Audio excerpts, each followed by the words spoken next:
First இந்த TET exam யாரெல்லாம் எழுதலாம் அப்படிங்கிறத பற்றி பார்த்துடலாம். யாரெல்லாம் தகுதி அப்படின்னா, தற்போது பணியில் இருக்கும் ஆசிரியர், அதாவது அரசு உதவி பெறும் தனியார் பள்ளியில் ஆசிரியர்களாக நியமிக்கப்பட்டவர்கள். ஸோ இந்த 3 பேர் வந்து எழுதலாம். ஸோ இந்த அரசு உதவி பெறும் பள்ளி, அரசு பள்ளி, தனியார் பள்ளியில் வேலை பார்க்குறவங்க எப்போ வந்து அப்பாயின்மெண்ட் ஆகிருக்கணும் அப்படின்னா 1/9/2025க்கு முன்னர் ஆசிரியர்களாக நியமனம் செய்யப்பட்டவர்கள். இவங்க மட்டும்தான் என்ன பண்ணணும், எழுத முடியும். 1/9/2025 அதுக்கப்புறம் வந்து நான் அரசு பள்ளியில் வேலை செஞ்சுருக்கேன், ஒரு எய்டட் ஸ்கூலில் நான் வந்து அது அப்பாயின்மெண்ட் ஆனேன், இல்லை ஒரு ப்ரைவேட் ஸ்கூலில் நான் அப்பாயின்மெண்ட் ஆகிருக்கேன், நான் எழுதலாமான்னு கேட்டால் எழுத முடியாது.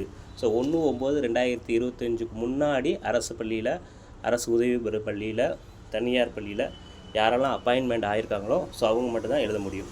ஓகேவா?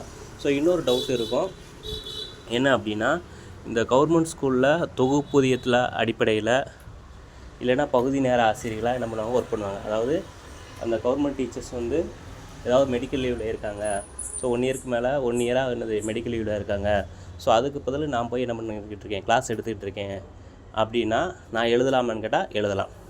சரிங்களா? அதே மாதிரி அரசு உதவி ஒர்க் பண்ணிக்கிட்டு இருக்கேன் அப்படின்னா எழுதலாம். தனியார் பள்ளியில் நான் வந்து ஒர்க் பண்ணிக்கிட்டு இருக்கேன் அப்படின்னா எழுதலாம். சரியா?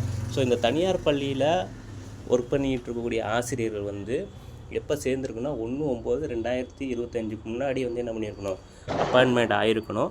ஸோ பேப்பர் 1 எழுதணுன்னா அவங்க டீச்சர் ட்ரைனிங் முடிச்சிருக்கணும். பேப்பர் 2 எழுதணும் அப்படின்னா யூஜி வித் பிஎட்டு, அது பிஜி வித் பிஎட்டு எது முடிச்சிருந்தாலும் என்ன பண்ணலாம், எழுதலாம். ஒரு டவுட் இருக்குது, என்ன வேணால் நான் தனியார் பள்ளியில் என்ன பண்ணுறேன், வேலை பார்க்குறேன், ஆனால் நான் எம்எஸ்சி பிஎட் முடிச்சிருக்கேன், ஆனால் நான் அங்கே வந்து என்ன பண்ணுறேன், 11th 12th கிளாஸ் எடுத்துகிட்ருக்கேன், நான் வந்து பிஜி அசிஸ்டண்ட்டாக ஒர்க் பண்ணிகிட்ருக்கேன், நான் வந்து எழுதலாமா, பிடி அசிஸ்டண்ட் தான் எழுத முடியுமா அப்படின்னு ஒரு காமனாக ஒரு டவுட் இருக்குது. அப்படிலாம் கிடையாது.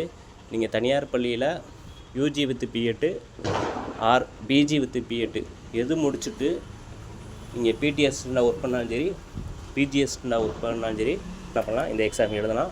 ஸோ இந்த எக்ஸாம் எழுதுறதுக்கு என்னெல்லாம் முக்கியம் அப்படின்னா, அந்த டீச்சர்ஸ்க்கான எம்இஸ் ஐடி வந்து முக்கியம். ஓகேவா? ஸோ நீங்கள் ப்ரைவேட் டீச்சர்ஸாக இருந்தாலும் சரி, கவர்மெண்ட் டீச்சர்ஸாக இருந்தாலும் சரி, கவர்மெண்ட் ஸ்கூல் எய்டட் ஸ்கூல் டீச்சராக இருந்தாலும் சரி, ஸோ எல்லாருக்குமே ஒரு எம்இஸ் ஐடின்னு கொடுத்துருப்பாங்க. அந்த எம்இஸ் ஐடி கம்பல்சரி இருக்கணும். இன்னொன்று வந்து தனியார் பள்ளி ஆசிரியர்களாக இருந்தால் யுடைஸ் கோட் அப்படின்னு சொல்லுவாங்க. அதாவது கவர்மெண்ட்லேருந்து அந்த ஸ்கூல் ஆரம்பிக்கிறதுக்கு லைசன்ஸ் தான் என்ன பண்ணுவாங்க, யுடைஸ் கோட் அப்படின்னு சொல்லுவாங்க.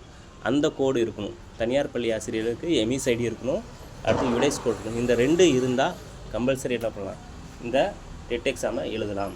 ஓகேவா?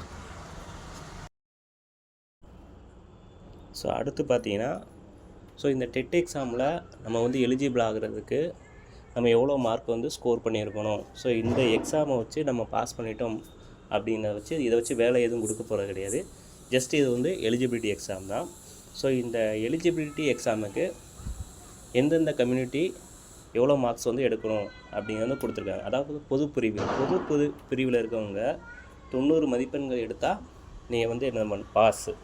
அடுத்து வந்து பார்த்திங்கன்னா BC, BCM, MBC, DNC, PWD, so இவங்களாம் கம்பல்சரி என்னன்னா 75 மார்க்ஸ் வந்து எடுத்துருக்கணும்.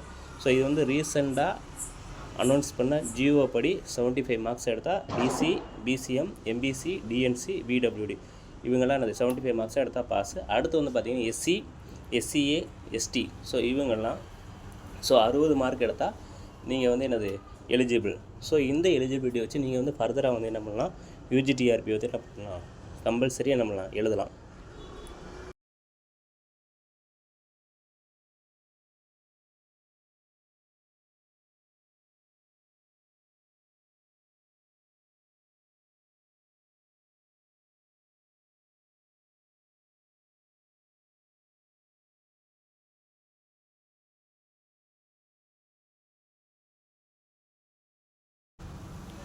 ஸோ அடுத்து பார்த்திங்கன்னா தேர்வு கட்டணம். ஸோ இது வந்து நம்ம அப்ளை பண்ணுறது என்னையிலேருந்து அப்ளை பண்ணலான்னு நான் முன்னாடியே சொன்னேன். 18ஆம் தேதி இன்னையிலேருந்து நம்ம வந்து அப்ளை பண்ணலாம். லாஸ்ட் டேட் வந்து என்றைக்குன்னு பார்த்தீங்கன்னா ஏப்ரல் 10ஆம் தேதி வரை லாஸ்ட் டேட் இருக்குது. ஸோ அது வரையும் நம்ம என்ன பண்ணலாம்னா நம்ம ஆன்லைனில் வந்து நம்ம அப்ளிகேஷன் வந்து என்ன பண்ணலாம், சப்மிட் பண்ணலாம். ஸோ இதுக்கான தேர்வு கட்டணம் பார்த்தீங்கன்னா பொது பிரிவினருக்கு வந்து ₹600, எஸ்சி, எஸ்சி, எஸ்டி மற்றும் மாற்றுத்திறனாளிகளுக்கு வந்து ₹300 வந்து அரசு வந்து என்ன பண்ணியிருக்காங்க, நிர்ணயிச்சிருக்காங்க.